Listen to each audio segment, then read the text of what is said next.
Hi, my name is Nicholas Russell and I'm doing my Firetc 123 for Dixon's class on the Esperanza fire.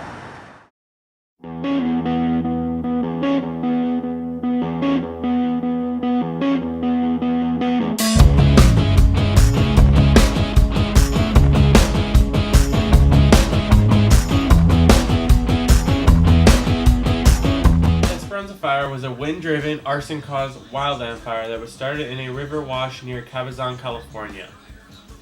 By Sunday, October 29, 2006, it had burnt over 61 square miles and was 85% contained. On the following Monday, October 30th, 2006, around 6 p.m., the fire was declared fully contained. Firefighters were unfortunately killed defending a vacant, partially built home that was destroyed by the fire. The fire started around 1 a.m. on October 26, 2006, and burned an estimated 40,200 acres before containment.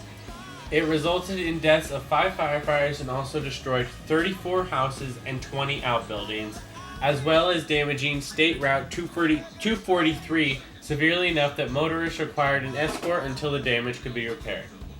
The damage the fire caused is estimated at more than $9 million and one of the worst wildland firefighting disasters since the 90s.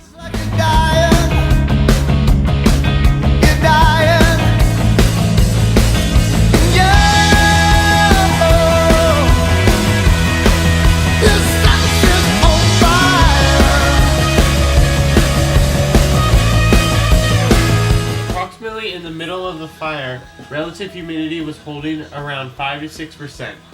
The north-northeast winds had increased to 13 miles an hour with a gust up to 31 miles an hour.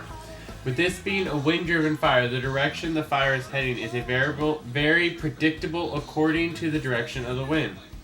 The wind can easily turn around and go the other direction in no time, and during the Esperanza incident, it turned around very quickly. Knowing what the wind is doing at all times is very important. A fire on its own can develop winds which will make battling the fire more difficult.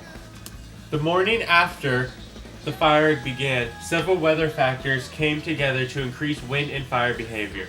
A temperature inversion formed around 6,000 feet and it restricted upward air movement.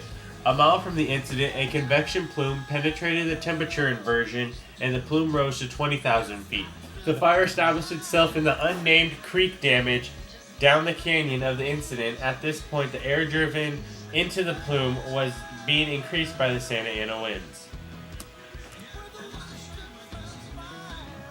The 5 firefighters who were killed had to take refuge in their engines as the fire had turned around and came back towards them. At the peak of this, there were ember showers as the main front of the fire passed them.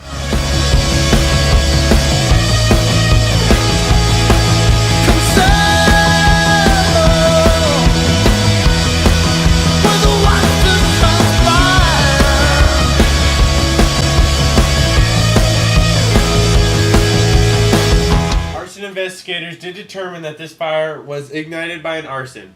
There was a total of 1,587 fire personnel involved in this incident. 54 fire crews, 92 engines, 3 helicopters, 7 dozers, and 10 water tenders. The types of fuels that were represented in the area of where the fire was burned was manzanita, mountain mahogany, sage, chamais, and annual grass. This area is categorized by the Fire Resource Assessment Program as an extreme fire threat with a very high fuel rank. The fuels in this area grow an average density of 1 to 1.5 acre tons per year. The fuels have become very dry and flammable during the normal summer season lows. The topography features throughout this area of the incident can be described as steep, very broken terrain with many drainages, narrow canyons, and chutes. The accident site was aligned with the unnamed creek drainage, which the run of the slope is an average of 50%. The feature that runs through this drainage will cause winds to channel compress and increase speed to make very erratic fire behavior. With the intensive fire behavior and the fast speed Santa Ana winds, it made this fire an incredibly hard one to fight. With honor to these brave heroes who lost their lives, they will always be remembered. I really wanna say